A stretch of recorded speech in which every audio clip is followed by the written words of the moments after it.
And we are live. Thank you. Welcome everyone to Senate Education this Thursday, April 18th at 2:10 in the afternoon.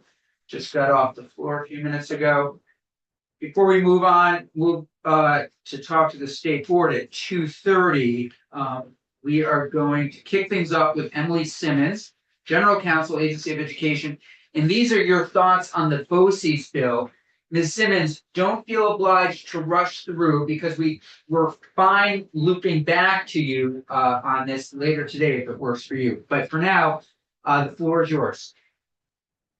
Thank you so much for having me in. I've heard loud and clear in your prior meetings that you really wanted markup because this is getting to late days for this bill. So we can go right to the two. I'm only marking up two sections for you today. Do you have, Okay, it looks like you have my written testimony. Okay. So here's, can I bring you up to the theme of what you're hearing from me today and the justification? You're looking at markup that really just changes dates and pushes them back along with, in line with our best thinking. And I think you've also heard the Vermont Superintendents Association mention maybe pushing back dates. So I don't think it's only the agency coming from this angle. So you've heard from Cassandra Ryan and Ann Bordenaro and Deputy Secretary Boucher about some of our thinking of how BOCES could be complicated, especially when it comes to some uses of federal funds that we think they will want to leverage. Some of the uses of federal funds, that'd be a good use of a BOCES structure.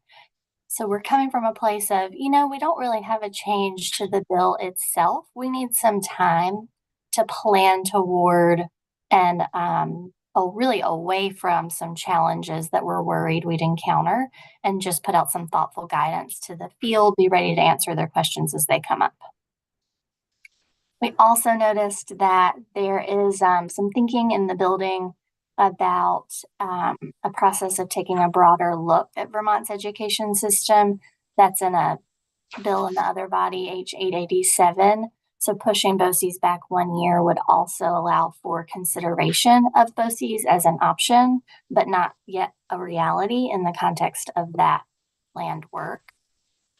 And then finally, it would give us a chance after looking into any technical issues to come back to the General Assembly next session and ask for a fix before things really go live. So if you want me to jump right into my date suggestions, the main issue is that the effective date in the House passed version is July 1 of this year. So that means that a BOCES could form at any point after July 1st. That's mostly what concerns the agency. We want some time to get out ahead of this activity and be a partner to the field in planning and support any planning before these go live. So we're suggesting that the date by which each supervisory union must vote yes or no on initially joining, a BOCES would be not July 126, but July 127, meaning that in that same paragraph, the date that is a deadline to hold the organizational meeting for the first round of BOCES becomes July 128. And then in paragraph B, we're proposing to leave those reporting dates for the agency the same. Really what the bill is asking us to do is look at progress in that first round of activity and give you a report. That activity will be over in time with our proposed dates for us to keep the report dates the same.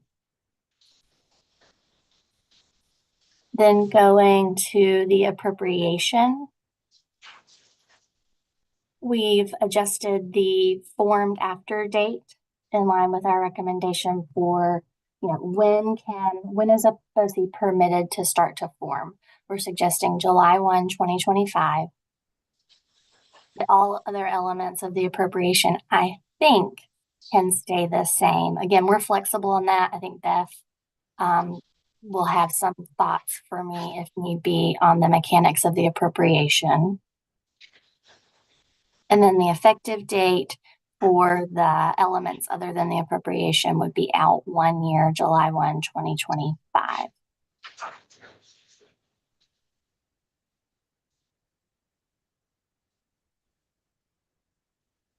Committee. Senator Weeks. So thank you, Ms. Simmons. I'm wondering if you can characterize whether AOE supports H 887, section 1, or H 630. They seem to be kind of not coming to the same conclusion. And they're different. They're taking maybe a similar goal, but they're approaching it differently. I'm wondering if AOE has a position. And just so everyone knows, H 887, you're talking about the yield bill. Right. That's in our folders. We haven't had a careful walkthrough of it, but we did have an overview, and we know that we've asked the chair and vice chair of House Education to let us know when it's baked. In other words, they really feel like it's there. They are, I know, anticipating a bunch of amendments in House approach and floor. So I just sort of put that out just as a reminder to the committee and everything, but still the question is a good one. Is just wanted to bring everybody back to that discussion yesterday. Ms. Simmons. So I'm not able to speak to the yield bill. I've not been our point person following that. Although I think I'm ready to push back and say I don't think that they're at cross purposes. So in our view, BOCES is a new government structure that would permit some supervisory unions who think it would be advantageous to pool their efforts on projects to be defined by that group of supervisory unions. This is similar to existing law I know you've heard about that allows joint contracts among supervisory unions. So, to get economies of scale or to share administrative tasks, often supervisory unions will work together to accomplish their work. Right. The big difference in BOCES, the advantage that I see in BOCES that doesn't exist in law now, is now under a joint contract framework, one supervisory union has to retain the job of being the fiscal agent, basically keep the bank account, and they can't ever truly pool that responsibility. And it makes things complicated for their partnerships in that one supervisory union is really the owner of the fiscal work and the others pay back, reimburse, contribute to that fiscal work. In a BOCES, you smooth out that fiscal wrinkle and they are able to pool their resources for the work they've identified. Right. Okay, thank you, Ms. Simmons. Thank you. Committee, any questions for Ms. Simmons, who again is representing the agency on this issue? Any questions, any concerns with moving in this direction? Please, Senator Sheen. Yeah, I appreciate the testimony. This is just a comment. I don't agree with pushing out the dates. I don't think that it's going to take SUs 3 years to figure out how to come together and vote. This with the, at least what I'm reading here, this would be implemented in 2027. And the proposal is to have it in 2028. Right. I feel like 4 years to figure out compliance with federal grants, fiscal compliance isn't. Like, I get that it's complex, but I don't think it's 4 years of research complex. And this is a change that I feel is needed yesterday, considering how much our SUs and our schools in general are struggling to figure out logistics and administration of different contracts and work that we're trying to do. So I would vote no on the new language. Any of those states, no on all of them or anything? I would say no on all of them. Everyone else, where? I just also be, Yeah, Senator Philip, please. I guess I'm a little torn on both of these in general, this notion, for a couple of reasons. One, it seems as though it's already happening, so I'm just wondering if we need it in statute. I know that they're doing this kind of work at least I've heard they're doing this kind of work in, is it Windsor County? I think in Windsor County where they're, Representative Bus may have mentioned yeah, something yeah, like yeah. that So they're yesterday. sharing resources. Okay, They're already doing it, what else am I, they're, whether we wanna acknowledge it or not, we are adding another layer of bureaucracy that I don't know has to adhere to open meeting law. That would be maybe a question for, is that, Emily, you know? and Yes, would it ha- would have to, it's a, I think Beth called it a body politic yesterday. So Right. supervisory unions are public bodies and BOCES would be public bodies. Okay, so their meetings would have to be, Yes. okay, oh, And they would be subject to public records laws. Those go hand in hand. okay, and. Yeah, I mean, I guess one of the reasons we're pushing BOCES is that it would have, like, it would immediately start to solve problems, and I'm not sure that's true. I think if we talk to folks in Windsor, I think they would say it took time before they started seeing the fiscal benefits of the program, so I'm not sure it's a fast fix. It is a fix. I would totally agree with my colleague that this is, I'm sure it reaps benefits over time, but I'm just wondering if it really is short term. Help, it would take a little while to get done. probably, yeah, A year or at least so. a year or so. I just, we do a lot of studies in here, and I know people are tired of studies, but I wonder if a study would be. Maybe not, that's probably too much, no studies. But it is going to be studied in the, what are we calling this now? The Commission on the Future of Public Education. It is gonna be studied, but we have to have it. I think it's in there already, 887. right? I think it's already in, but I'm not referring to the bill, I'm referring to the section of the bill that talks about like the future of education. I think there is a provision in here to talk about BOCES. No, Emily probably doesn't know, she may not have seen this yet. We should probably check that out. Anyway, all Yeah, I'm and- saying is I'm still thinking of learning and I haven't really made up my mind one way or another. Okay, I guess it's. that's fair. It's only May. Yeah. I know. No, it is, no, we do have time. I mean, we would move this Go on. next week. We also do have this section of the yield bill that does have a lot of stuff in it that we could, if people want to, alter it accordingly. And I did hear from Representative Conlon that approach made 0 changes to Oh, that wow. language. So Okay. I'm feeling we could start to look at this, because even if they have a floor amendment or two, we can always just take that into Can we have a consideration. walkthrough? Yeah, we just have to wait. Beth's not here there. Okay.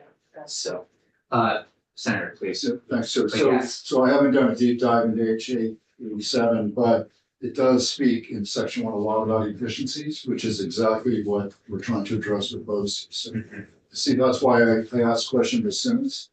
But unfortunately, this is all really new to all of us, H887, but Yeah, we just, requires us to kind of deep dive, see if there's unnecessary duplication.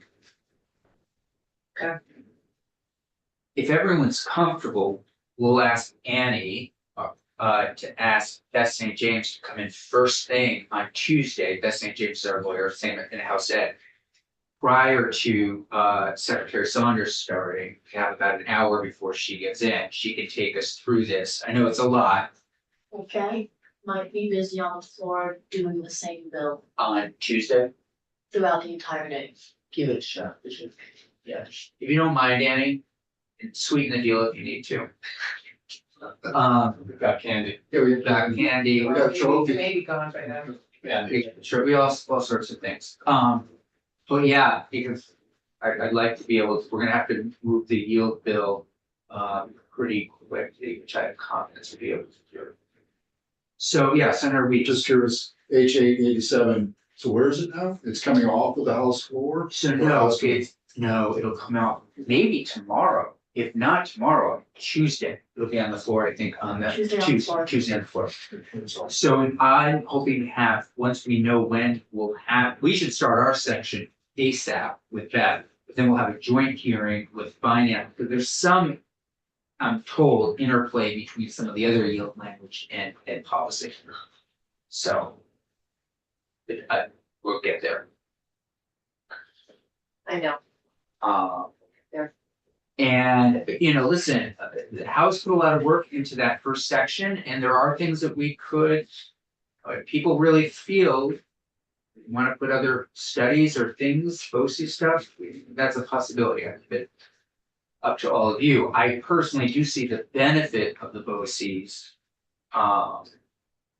And be nice to give people an opportunity to get started if they want to get started. I know some of them, and maybe that's a question if we can ask Rep. Bus, is how exactly did things get started without this bill? So.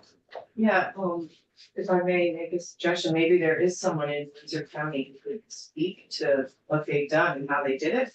Like, I don't know if there, maybe the business manager of the district. I feel like we've heard from some of their superintendents a couple of times. From Windsor County. Yeah, About BOCES. not about BOCES, just I just mean like they're responsive in general. Oh, right, yeah. So they might be accessible to come and testify. So that might be helpful. Right. Okay.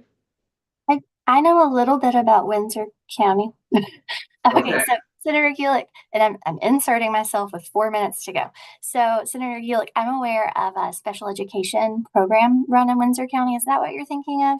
Okay. Yeah, that So is what I'm thinking of. actually in a few pockets of the state, and in Essex, Westford this year, supervisory unions use the current law about joint contracts. It's section 267, Beth mentioned it yesterday, to operate a collaborative special education program. So yes, that is what they're doing. It's existing law. The current requirements are that they write up their plan for their agreement and get the Secretary of Education's approval to move forward on that joint agreement. So it's a contract among multiple supervisory unions. And similar to BOCES, there are those supervisory unions that are members of the agreement, and there are those that purchase services who are customers of the services of that joint agreement. Oh, thank you for that. Appreciate it. We'll move this next week or not. I don't think there's much else we would have to do. We would either incorporate it into what they want for the yield bill, or we would move the dates, or I think we've heard a lot of, I think we have a good sense of. And I'll loop back to Rep. Bus on the Windsor County folks and try to understand a little bit better. Tomorrow, if it's okay with everyone, I would love to move school construction on our calendar. Okay. Thanks, Ms. Simmons. Thank you all. Have a good afternoon. Me too. Would you like to go offline, that's just what. No, I think we're okay. Are they ready? Yeah. Yes, it works for, yeah. Thanks, Annie. You're doing a heck of a job. Yeah. I'm not doing anything. Doing great. Doing great. We have your evaluation right here. Annie, we're a fun crowd most days. Is this one of those most days? It is. We'll see how the next week goes. Okay. And Mr. Chairman, Representative Little, we're having you at 3:15. That's okay. Okay. Yeah. We're thrilled you're here. Everyone wants to be. Better early than late. We appreciate that. It's a very popular. Go Lyle. There's Lyle. So everyone, we are now shifting gears, and I apologize, my papers are a little bit out of order because I was looking for an older version of a bill, but this is regarding our Secretary of Education. And we have the nominating committee. I believe I have that correct. You'll all correct me. Ms. Samuelson, Mr. Jepson, Ms. O'Farrell. And the committee, first of all, thanks for making the time. Mr. Jetson, I don't know where you are, but it looks like maybe it's somewhere fun. Well, if you hear teenagers behind me, I apologize. I am in Houston right now at the first robotics championship. And there are about 5,000 teenagers wandering around the Brown Conference Center right now. So I apologize if there's background noise, but Vermont is being very well represented by a team from Rutland County, and we're very excited about that. That's terrific. Thank you.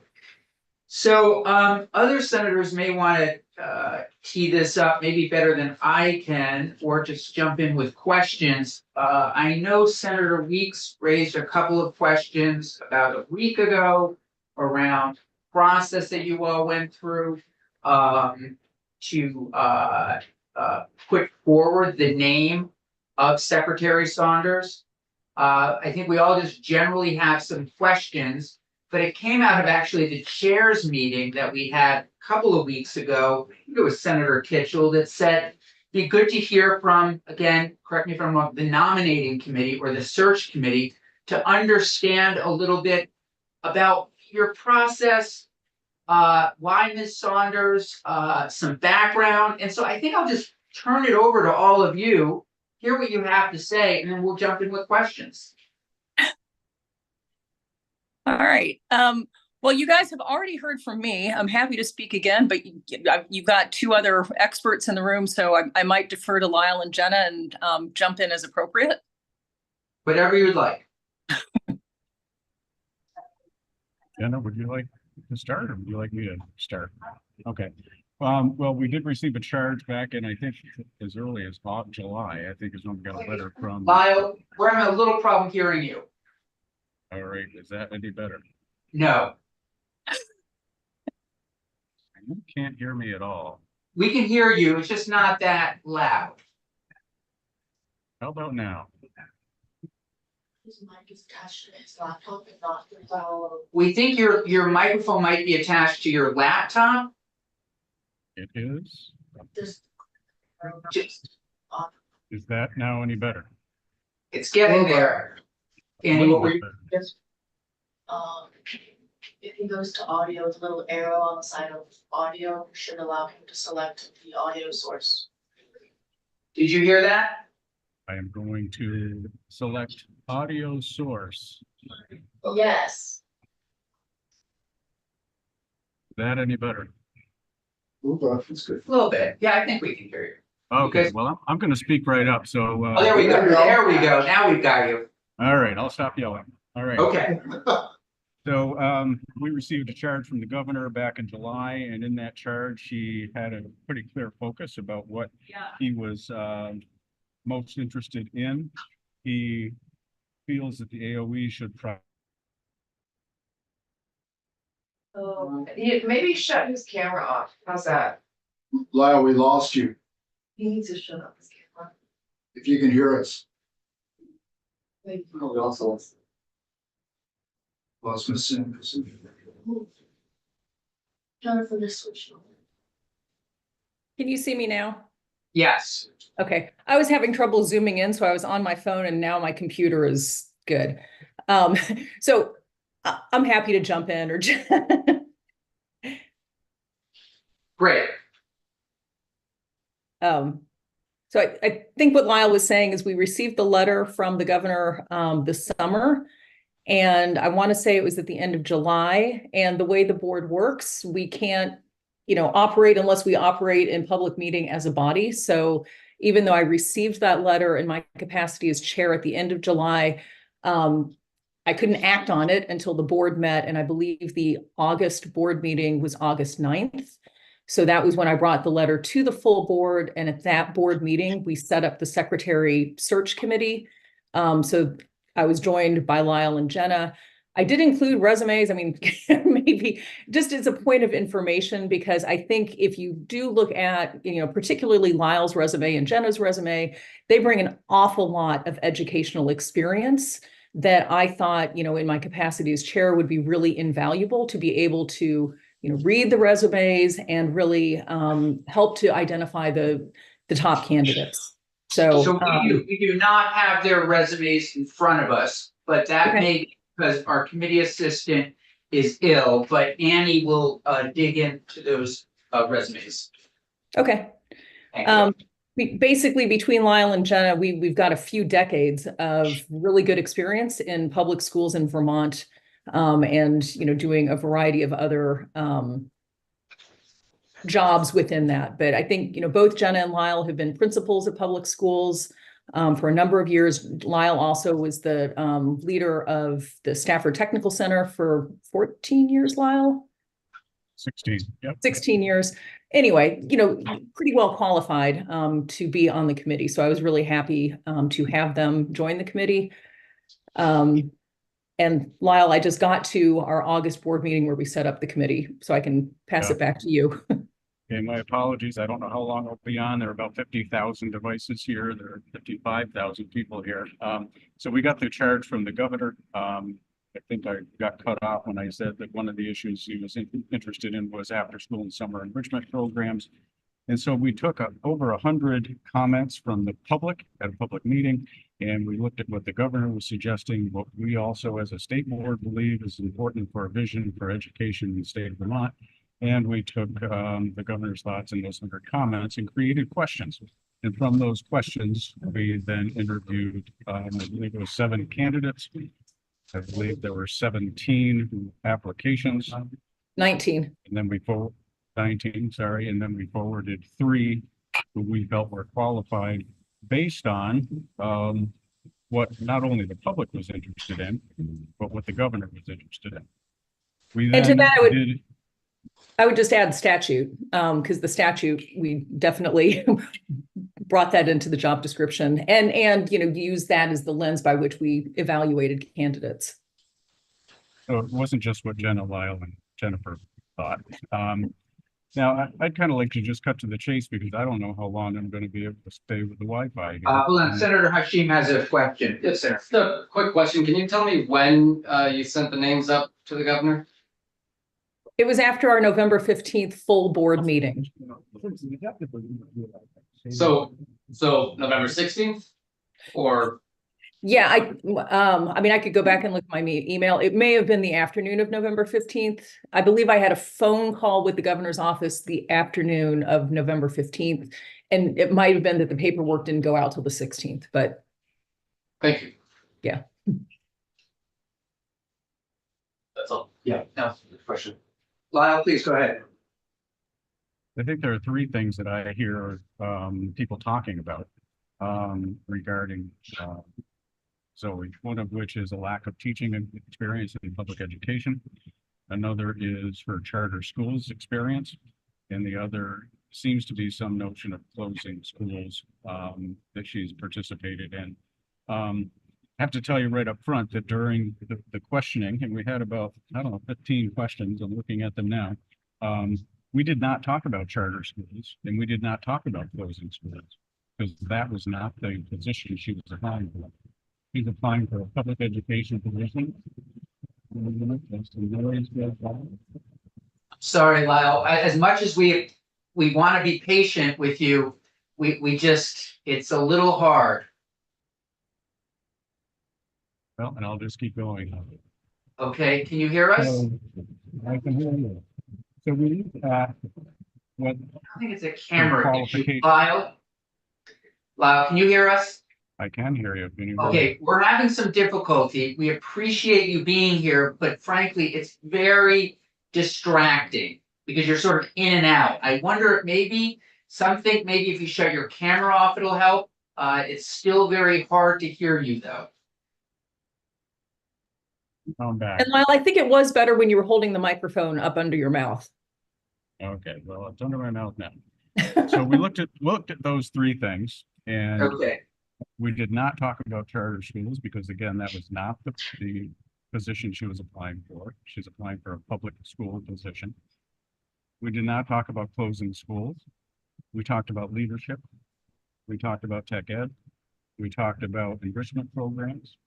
We talked about the skills that she could bring to the position, which from a letter we received and then follow-up conversations with references, Daniel Gold from Hewlett Packard, he's the head of U.S.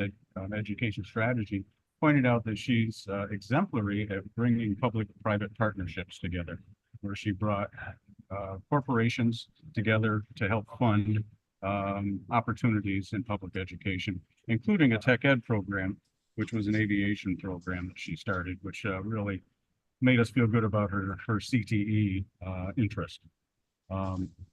So we looked at the qualities that we need in the state of Vermont. We looked at the qualities she brings to the position. We felt there was a match. Now, we also felt there was a match for 2 other people. So there were 3 people that were sent to the governor, not just Zoe. The governor chose Zoe, and I absolutely concur with that as a choice. Other references, and I went through them, highlighted things like her ability to plan strategically, her ability to evaluate programming, her communication skills, which they say are exemplary, and her ability to design and implement strategies and programs. One other person suggested that she has exceptional talent for leading cross-functional teams, which is something that the governor talked about, where he wants school systems to work very closely with the Agency of Human Services. He talked about her dedication to diversity, equity, and inclusion, which is something that we've been working hard on as a State Board of Education as we've gone through Rule 2000 series and 2200 series, doing a relay of both of those. So as we went through, we scored all these candidates, and she scored very well. And we used a matrix, a scoring matrix that the 3 of us filled out. And it worked out that she was one of the top 3 candidates. I'll pause there. Many questions for Mr. Jeffs. And weeks, hold the for, oh, I'm sorry. I'm getting there. I'm formulating some questions in my mind. Okay. I have one. Sorry, while you're doing that, Annie, would you ask Morgan for those resumes? Should I straight go away? into the copy? Sure, I mean, one question that just looking at the dates. Is there any sense of why the governor waited from March to July to send the letter? Or is that not something that he shared? That is not something he shared. I think you'd have to ask the governor's office. I think he did allude to it perhaps in the letter that he sent, saying that he knew he was going to be preoccupied with the flooding that had just taken place in the summer. And that, I'm sure, took up considerable time on his part, and continues to this day. As you all know, bills are going through to support continued flood remediation. Yes, Senator Weeks. Actually, Senator Sheep. Oh, you go ahead, already heard to. No, what's a deferring that? well, because I really want to listen more than I want to talk. But I'll go. So Lyle and Ms. Samuelson and Ms. O'Farrell, was part of the questioning in the interview process. What were you? Did you inquire if the candidates, all 3 candidates or all 7 candidates, I guess, had a good understanding of the challenges of Vermont's public education system? Absolutely. And I have to tell you, David, she knows more about, she being Zoe, knows more about the state education system than I do. And I feel I was in it for 30 years. She's very well researched, knew what our problems were, and had suggestions. I would echo that. I think that was one of the things that I really noticed during our interview with her is she had clearly done her research on Vermont. And we asked a few different questions, sort of talking about, leadership style, issues that she identified in Vermont, what she might do, how she sort of envisioned the job. We had several, questions that were specific to Vermont. And again, I think we all felt that she answered them well. So the direct question was, what are the greatest challenges facing education in Vermont, and what steps would you take to resolve them? So now we should follow. Follow up if I could. So I appreciate that. Are you willing to offer any of the challenges that she specifically raised and addressed in her interview process that gave you the confidence that she was well researched or that her background fit the necessary profile? Well, and let me just interrupt, because I do realize that this is covered by executive privilege, and I'm not sure that it's our privilege to waive. Okay. Yeah, I can understand that. I'm sorry. Yeah, I understand. Senator Hashim. Well, I imagine this may be under executive privilege as well, but you had mentioned that she has experience with designing and implementing strategies, programs. Are you able to share what some of those are as it relates to public schools prior to November 15th? She had talked, well, We do have her in on Tuesday, so we have an opportunity to talk to her directly, of course, but please go ahead, Ms. Anderson. well, I was going to say, Lyle, is Lyle still with us? Lyle might have fallen off. And I'm sorry, Senator Hashim, could you please repeat your question? Yeah, no problem. It was something that Lyle had raised, but I think it was designing and implementing strategies and programs. And so I was just wondering what some of those might have been as it relates to public schools, at least prior to setting the name up. So Lyle, I don't know if you want to answer that, or I can go through my notes, or Jenna. You just can't get rid of me, sorry. Why don't you take that one? I'm gonna turn my camera off. So I'm looking through my notes. She mentioned, she's got a track record of increasing school enrollment and academic performance. As the CEO for the city of Fort Lauderdale, she launched a new division focusing on improving education for 180,000 residents. Worked with a technical college and aeronautical partners to design a training to employment pipeline.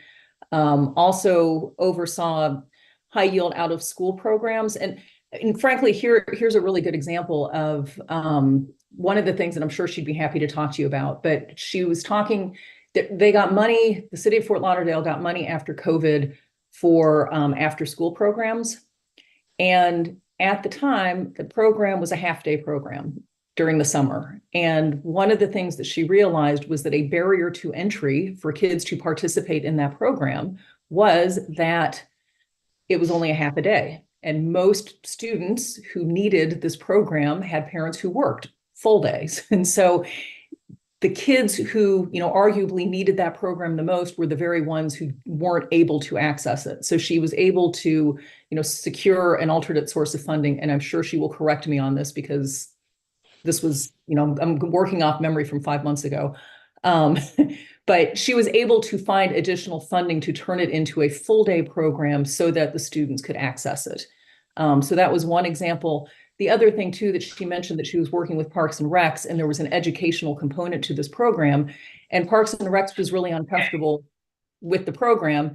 And she drilled down and worked with them and said, where is this resistance coming from? And what she realized was that their issue was that they didn't have any experience creating educational programs for kids. And so what she told the committee was at that point, that was an easier problem to fix because, the way she framed it, and again, I like this example of how to reframe an issue to get people to buy in, was this is all about kids. This is about improving student outcomes. What can we do to leverage resources to allow students to get into this program so that they can do better? And she was able to execute that.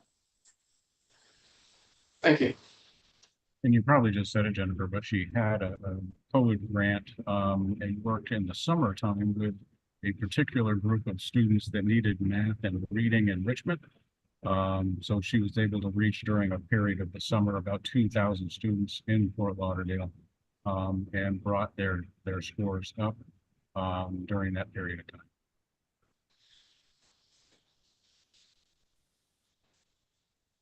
Yes, the Senator Williams. So one of the criteria you evaluated was leadership. Can you tell me what particularly impressive about her response to that?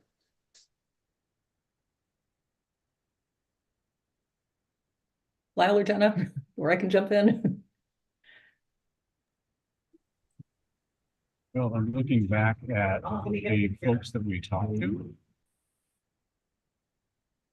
One of the things that they said she did very well was she was able to connect with the city, state and federal leaders to bring resources to her area. And that she was able to leverage the skills of people around her. The example I keep using when I talk about her is that it sounds to me like we don't need an astronaut to run NASA, that we need someone who can get the astronauts to Mars and back. And the sense we got throughout our conversation with her and with others was that she has an innate skill at bringing the leadership of other people together around a joint mission. And that sounded a whole lot like the military to me, quite frankly, Terry. But it sounded like she was the type of leader that could bring disparate schools all around the state together with their district leadership and pull in the same direction. Thank you.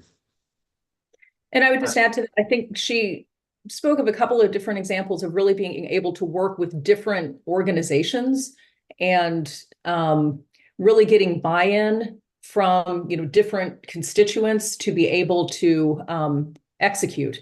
And she also, she has experience working with administrators, teachers, subject matter experts, government entities, other organizations. I mean, she seemed to have a lot of familiarity with what felt to me relevant in terms of thinking about what the Secretary of Education would be required to do. Senator Buell, please. Thank you. Instead of asking questions about what you asked, because I know some of that's probably an executive session and we can ask her those questions. So I will keep those for Tuesday. I want to know a little bit more about the process. How much money did you spend on this search? So I can take this one because I've heard a lot about that, and I'm sure you have too. We spent $500, but let me frame this for you. I also reached out to the financial administrator at the Agency of Education who went back to FY13 just for purposes of comparison to see how much the board has spent advertising previous job vacancies. And what I can tell you is that when the board still oversaw what was then the Department of Education, the board spent, and she went back to FY13. So that was the last year, FY13, that the board spent any money advertising positions. It was a little over $11,000, but that was when the board oversaw the department. Since FY13, the board, according to her research, has spent $0 on advertising. So what that means to me is that there were no expenditures for Rebecca Holcomb. There were no expenditures for Dan French. And the other thing that I have to say is when Secretary French notified people last spring that he was leaving, we knew that at some point we were going to have to engage in a secretary search. I think probably the General Assembly also realized that we would have to do that. There was no funding given to the State Board of Education to engage in that. When I look at the budget that was passed in Act 78, the State Board of Education was given, a little over $70,000 for personal services and operating expenses. So we weren't given money to conduct the search that I think people maybe thought we should conduct. But that said, I feel confident, and I think you guys should feel confident in the search that was performed. We advertised, we received 19 applicants. That's 5 more applicants than the last search that culminated in Dan French. We had applicants from 4 states, and they were not contiguous states. I mean, obviously Florida's not contiguous, but other states as well.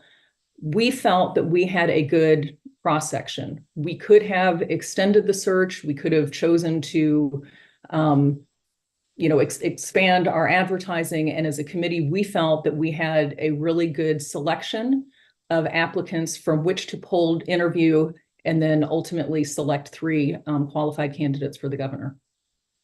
So I'll have a follow-up, so.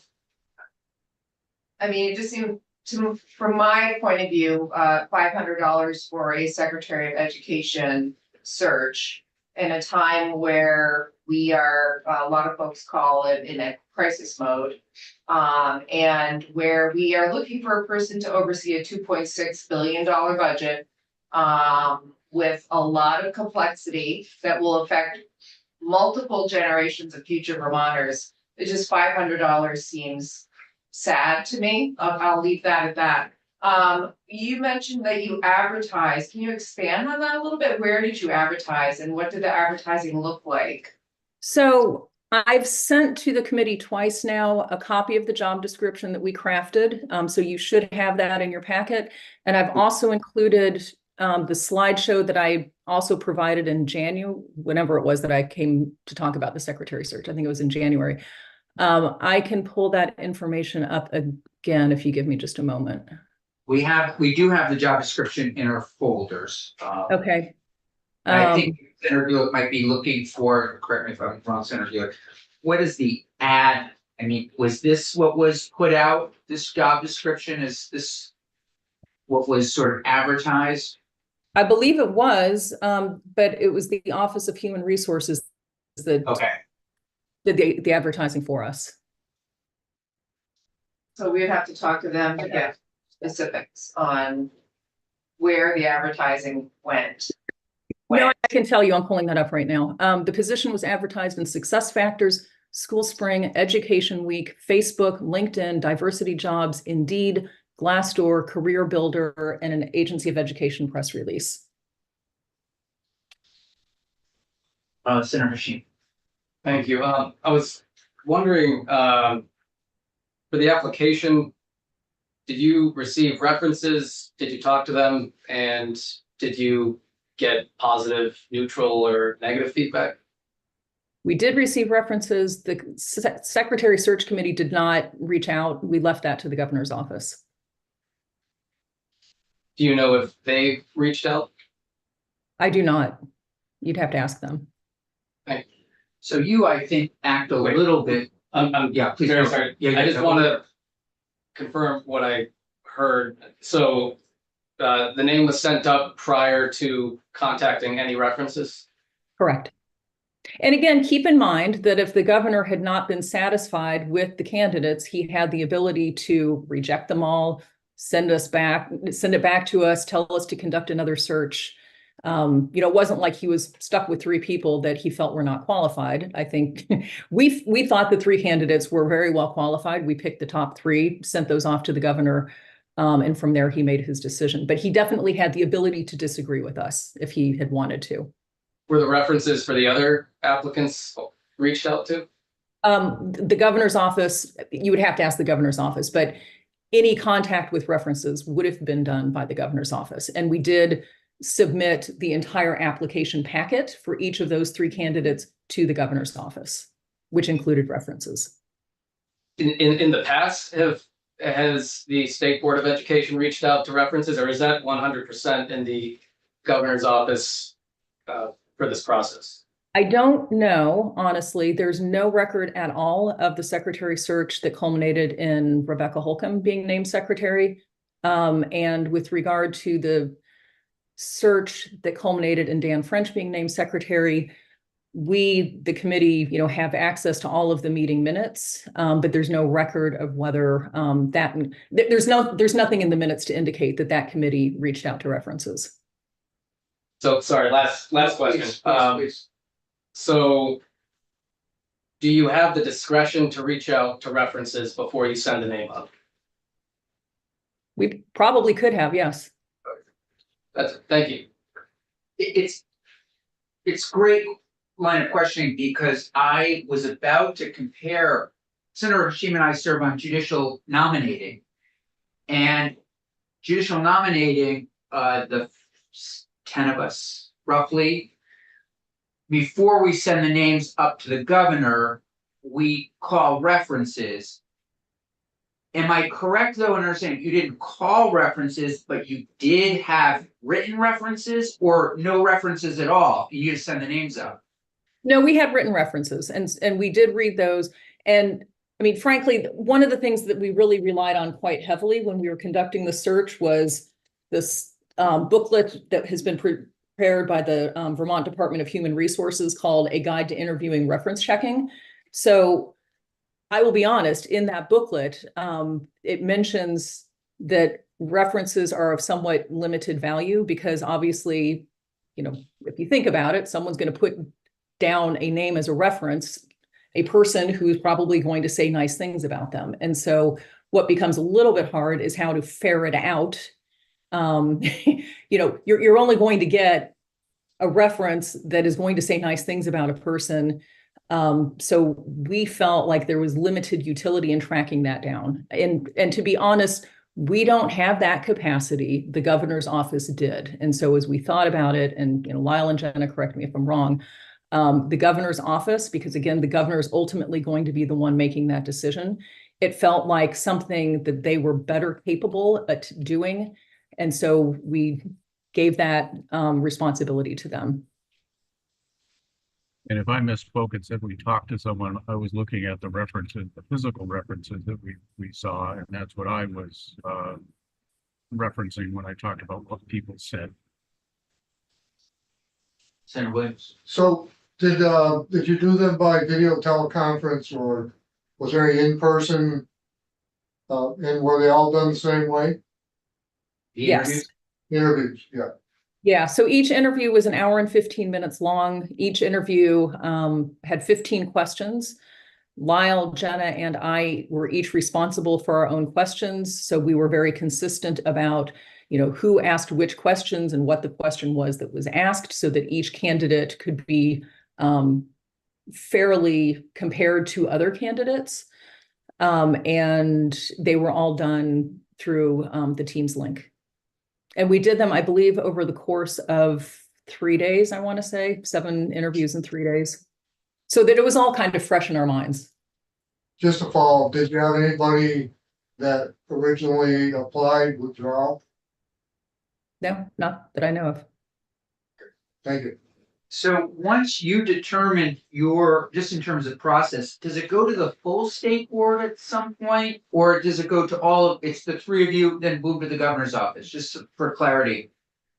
No, we met with the full state board at the board's monthly meeting on November 15th and shared with the full board the entire application packet for all 7 candidates whom we had interviewed. So that included, you know, their cover letter, their resume, letters of recommendation, our scoring rubric, the questions that we were asked, you know, how Lyle scored a candidate, how Jenna scored the candidate, how I scored the candidate, and what the average combined score was amongst the 3 of us for each of the candidates. So we went through this whole process in executive session with the full board, took questions about, you know, different candidates, different aspects of different candidates. And when we came out of executive session, we voted as a board unanimously to advance 3 names to the governor. Senator Gill. Thank you, Chair. Lyle, you said that you didn't, the subject of charter schools didn't come up in your conversation or in your interview or in the assessment of the candidates. And you did mention statutory requirements. Can you speak a little bit more about those statutory requirements and what exactly you were looking for and looking at? I think Jennifer suggested the statutes, so there are Someone there are did. specific items that by statute, we expect the secretary to be able to do the duties that that person would perform. So within that, it really has a lot to do with working with others, working with other agencies, working on strategic planning. We felt she had those characteristics. Jennifer, did you want to add to that? Sure. So I'm quoting from 3 VSA section 2702 paragraph C. It says, at the time of appointment, the secretary shall have expertise in education management and policy and demonstrated leadership and management abilities. The duties of the secretary are laid out in 16 VSA section 212. And I won't read that because it is over 2 pages long, but I did include that link with your materials. Thank you. Yes, we have it as well. Earlier in the week. My only other Yeah, thing is so- we haven't heard from Jenna and she's been on the screen this whole time. I'm wondering if she wants to say anything. Lyle and Jennifer attested to everything that our process and how we went about interviewing candidates and scoring candidates and following. I think we were trying to really respect and honor what sits in statute and what the governor had laid out in his letter when formulating the job posting and looking for preferred qualifications. Okay, thanks. And Ms. O'Farrell, where were you a principal? St. Johnsbury. Oh, which school? St. The acad- Johnsbury. No, St. Johnsbury School. Oh, this school, the elementary school? Correct. We have one school, pre-K through 8th grade Got it. in St. Johnsbury.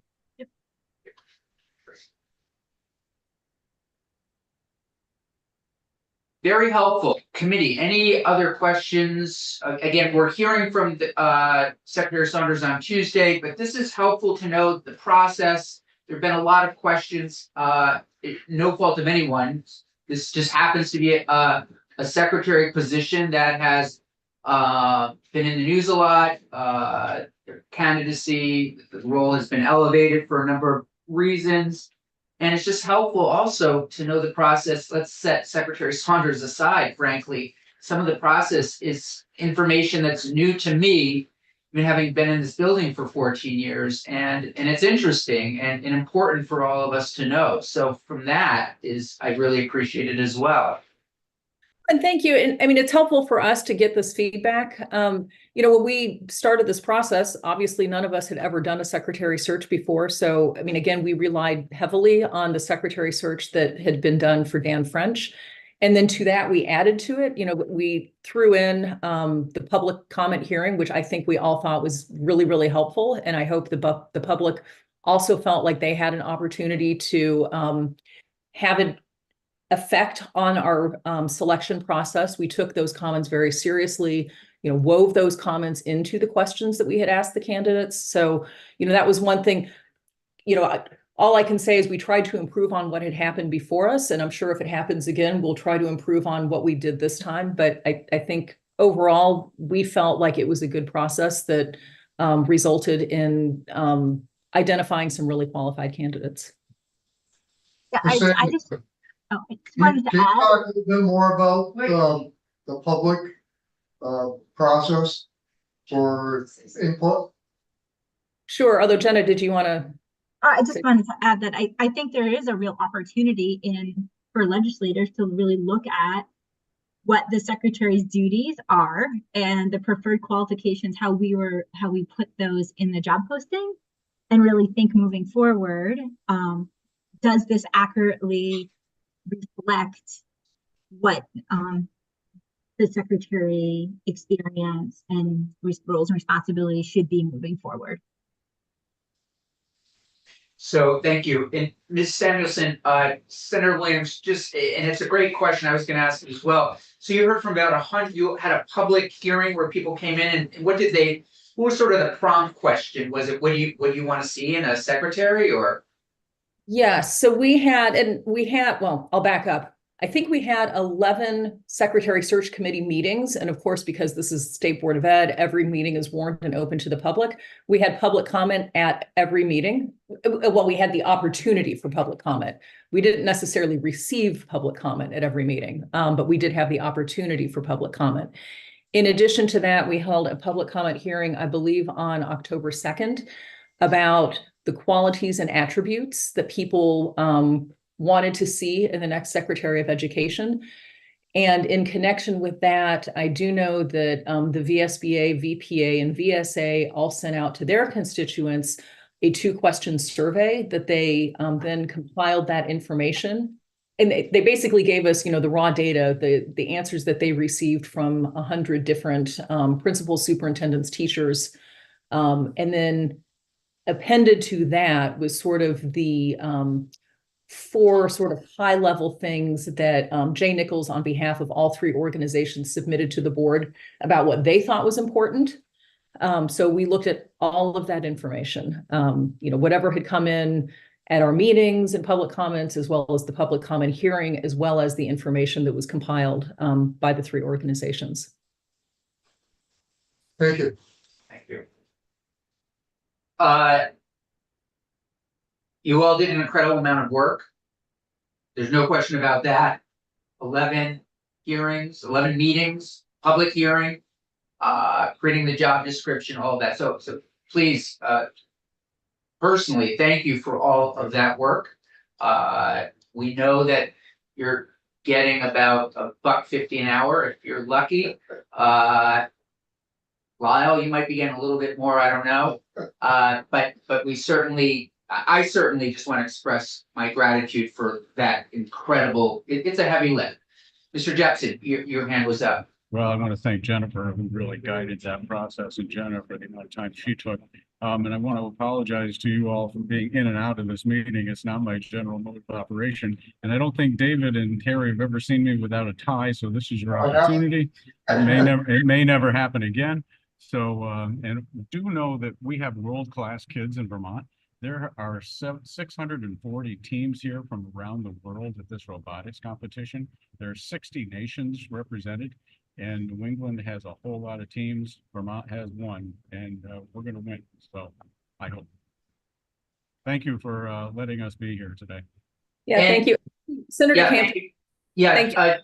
Mr. Jepson, I'm looking, how long were you the director? I mean, you're, I've met you in passing, but you're pretty legendary in the Rutland area. I think I keep trying to get you to run for Senate. How long were you at the Career Technical Institute, career at the Stafford Center? Stafford Center for 16 years. Prior to that, I was at Fairhaven High School as principal there and assistant principal for 7 years. I was an elementary principal, a teacher. Basically, when I talk about my resume, my wife reminds me that maybe it's because I couldn't hold a job. And so I just get moved around. But I tried one of everything except secretary, and you wouldn't want me there. So. No, I'm looking at it now. Okay. Any other questions for our guests? Good. Okay. Thank you all very much. Thank Have a you. good afternoon. Good luck down there, Lyle. Thank you. Thank you for what all you do. It's a lot of fun. Take care. Say hi to Joe Chase. Who's Joe Tate?